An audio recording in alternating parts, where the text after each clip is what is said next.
single day I'm gonna make something great.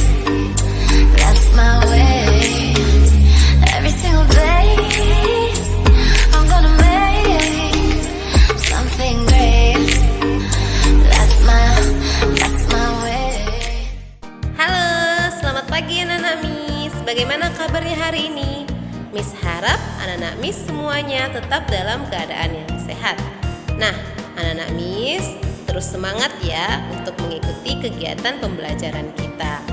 Nah, hari ini kita akan belajar IPS. Seperti biasa, Miss Yani akan kirimkan materi melalui video berikut. Anak-anak Miss silahkan tonton videonya sampai dengan selesai. Masa penjajahan bangsa Eropa di Indonesia. Penjelajahan samudera yang dilakukan pada abad ke-15 menjadi salah satu alasan mengapa bangsa Eropa mendatangi negeri-negeri timur yang melimpah kekayaan alamnya, termasuk Indonesia. Hal ini terjadi untuk mewujudkan tujuan utama dari penjelajahan samudera, yaitu yang pertama mencapai kejayaan atau glory, yang kedua memiliki kekayaan atau gold, kemudian menyebarkan agama, gospel, dan mencari rempah-rempah. Penjajahan Portugis. Portugis datang ke Malaka tahun 1511. Tahun 1512, Portugis datang ke Maluku.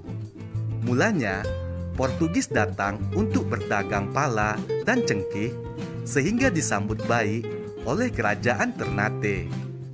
Tahun 1522, Portugis membantu kerajaan Ternate mendirikan benteng untuk menghindari serangan dari kerajaan Tidore yang dibantu oleh Spanyol.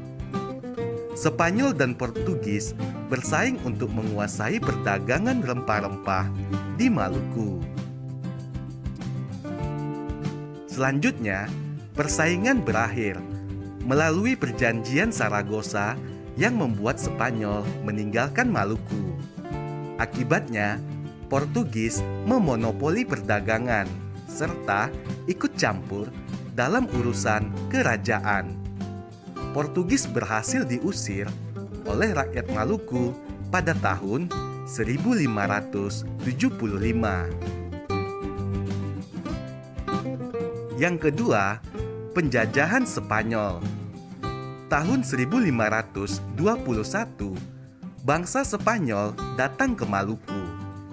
Tujuan bangsa Spanyol ke Indonesia untuk melakukan perdagangan rempah-rempah.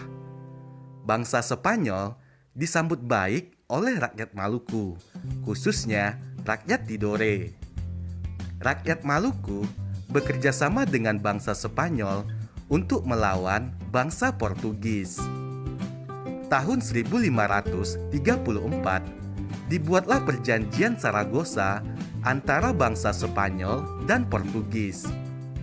Perjanjian tersebut berisi bahwa bangsa Spanyol mendapatkan wilayah Filipina, sedangkan Portugis tetap berada di Indonesia. Yang ketiga, penjajahan Belanda. Belanda pertama kali datang ke Indonesia dipimpin oleh Cornelis de Houtman pada 27 Juni 1596 di Banten. Belanda kembali datang pada tahun 1598 di Banten dengan tujuan untuk berdagang. Namun, tujuan Belanda kemudian berubah untuk menguasai Banten yang menjadi pusat perdagangan rempah-rempah. Selanjutnya, Belanda pun membentuk Verenigde Oost-Indische Compagnie atau yang disingkat dengan VOC untuk memonopoli perdagangan rempah-rempah di Banten tahun 1602 yang dipimpin oleh Jan Pieterszoon Coen. J.P. Cohen menerapkan kebijakan politik untuk membatasi penanaman jumlah rempah serta pelayaran kapal guna mengawasi perdagangan rempah-rempah. Sikap VOC yang semena-mena mendapat perlawanan dari rakyat Indonesia. Akhirnya, VOC mengalami kebangkrutan dan resmi dibubarkan pada tanggal 31 Desember 1799. Perlawanan bangsa Indonesia terhadap penjajah. Pertama, peristiwa perlawanan terhadap Portugis. Pada tahun 1511, bangsa Portugis berhasil menguasai Malaka di bawah pimpinan Alfonso de Albuquerque. Sikap semena-mena terhadap rakyat Indonesia memunculkan perlawanan di Aceh dan Maluku. Mari kita simak perlawanan di setiap daerah berikut ini. Perlawanan di Aceh yang dipimpin oleh Sultan Ali Mugayyad Shah. Hasil perlawanan berhasil mengusir Portugis dari Pedir, Pasai, dan Aru. Perjuangan Sultan Iskandar Muda. Hasil perlawanan Sultan Iskandar Muda tahun 1614 berhasil mengalahkan Portugis di Bintan. Pada tahun 1629 mengalami kegagalan karena ekspedisi yang dikirimnya dihancurkan oleh Portugis. Perlawanan dari Maluku yang dipimpin oleh Sultan Babula. Hasil perlawanan berhasil merebut benteng Portugis dan mengusir Portugis dari Ternate.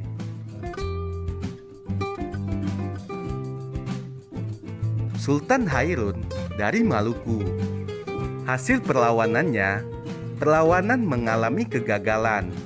Hal itu disebabkan karena Sultan Hairun ditangkap dan dibunuh oleh Portugis yang berpura-pura mengadakan perundingan.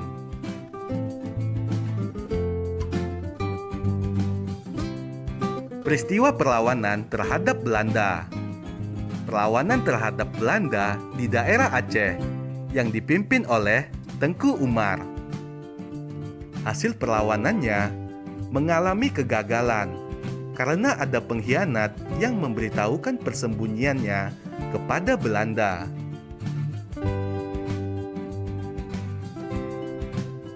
Perlawanan terhadap Belanda di Sumatera Utara yang dipimpin oleh Sisingamangaraja 12. Hasil perlawanan yang dilakukan oleh Sisingamangaraja 12 mengalami kegagalan.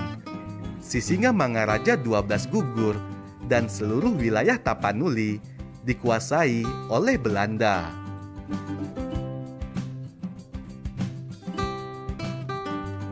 Perlawanan terhadap Belanda di Sumatera Barat yang dipimpin oleh Tuanku Imam Bonjol.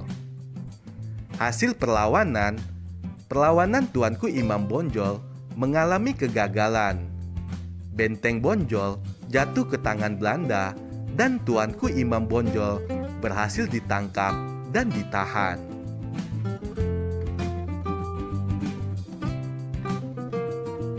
Perlawanan terhadap Belanda di Banten di bawah pimpinan oleh Sultan Ageng Tirtayasa.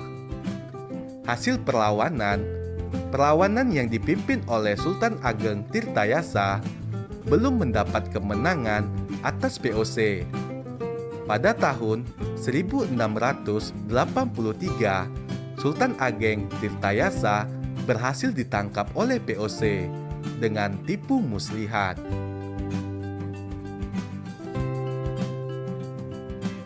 Perlawanan terhadap Belanda di Yogyakarta di bawah pimpinan Pangeran Diponegoro. Hasil perlawanan Pangeran Diponegoro. Perlawanan Pangeran Diponegoro mengalami kegagalan. Pangeran Diponegoro berhasil ditangkap Belanda. Perlawanan terhadap Belanda di Bali di bawah pimpinan I Gusti Ketut Jelantik. Alasan perlawanan, Belanda mengeluarkan perintah yang berisi Raja Buleleng harus mengakui kekuasaan Belanda. Bentuk-bentuk perlawanan, memimpin rakyat Bali mengadakan perlawanan habis-habisan terhadap Belanda. Perlawanan tersebut disebut Perang Puputan. Hasil perlawanannya masih mengalami kegagalan.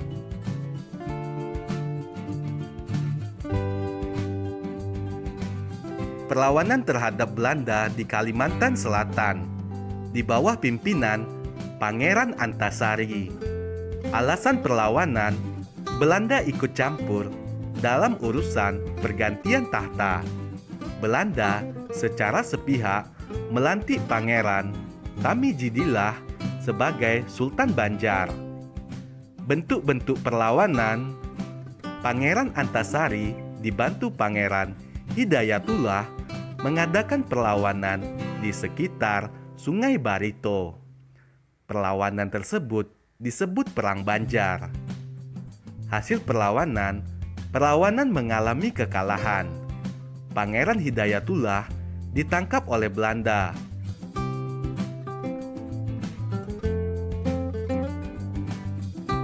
Perlawanan terhadap Belanda di Sulawesi Selatan di bawah pimpinan Sultan Hasanuddin. Perlawanan Sultan Hasanuddin mengalami kegagalan karena pengkhianatan Arung Palaka dari Bone. Sultan Hasanuddin harus menandatangani Perjanjian Bongaya tahun 1667 yang sangat merugikan rakyat Gorontalo Makassar.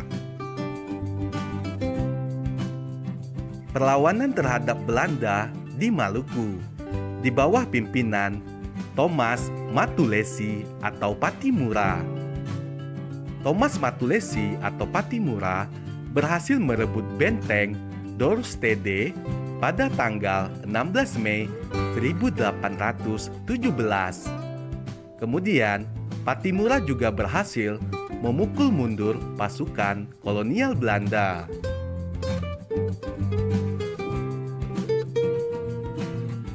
Perkembangan pergerakan nasional di Indonesia.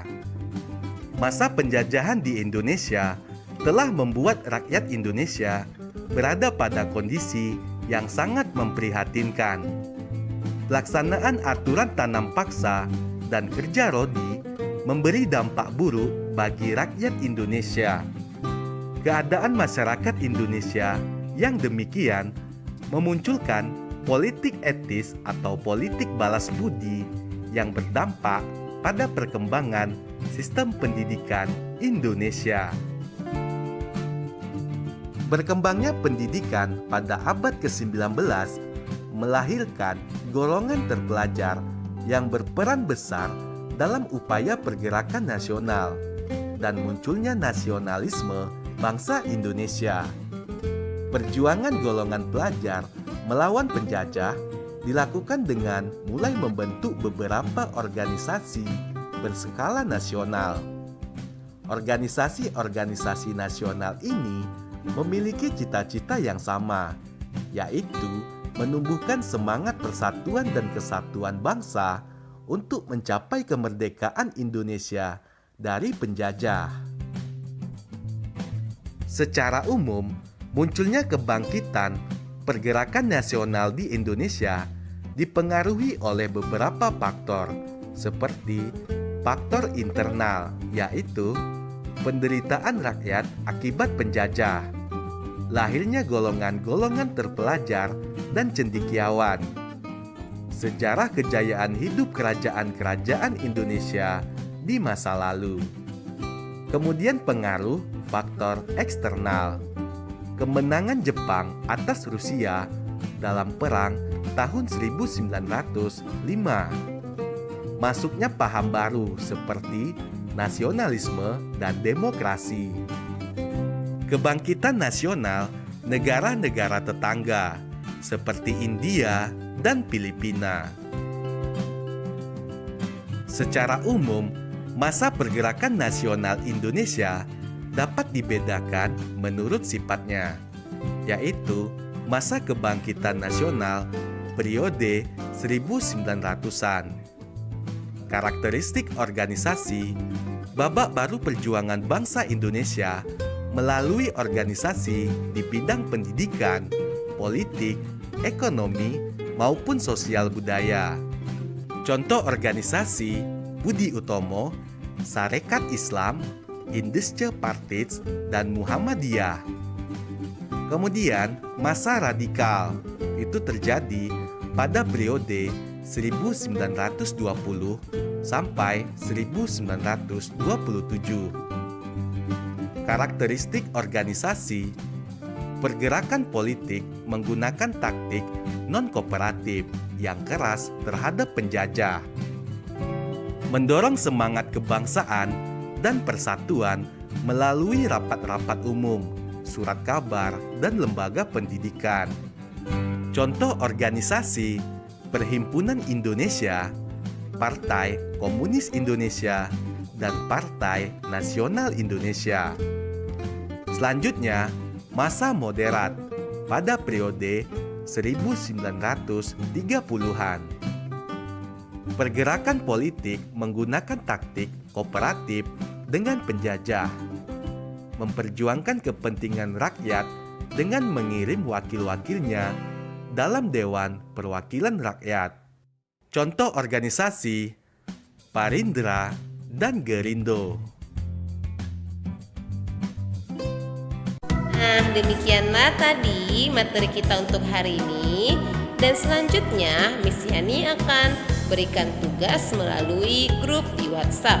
Anak-anak Miss silahkan kerjakan tugas tersebut dan kumpulkan melalui WhatsApp pribadi Miss. Terima kasih untuk hari ini dan tetap semangat. Selamat pagi.